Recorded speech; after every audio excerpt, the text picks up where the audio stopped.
আজ আমাকে কথা বলতেই হবে ইনশাআল্লাহ, কারণ আগামীতে আবার আপনাদের সাথে দেখা হবে কিনা আমি জানি না। কথা বলতেই হবে। বসেন, কেউ দাঁড়িয়ে থাকবেন না।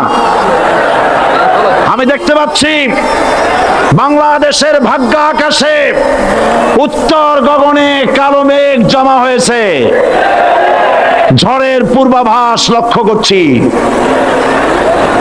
যদি মোকাবেলা করতে না পারেন সক্ষম ভাবে, এমন অন্ধকার গাঢ় কালো অমাবস্যার রাত আসতে পারে যার সুবে সাদেক হওয়া অসম্ভব। সুতরাং আপনারা কি কাপুরুষের মতো কাফের মুশরিকদের গোলামি করে মরতে চান? বিড়ালের মতো 500 বছর বেঁচে থাকার কোনো লাভ নাই। সিংহের মতো 1 ঘন্টা বাঁচতে চাই।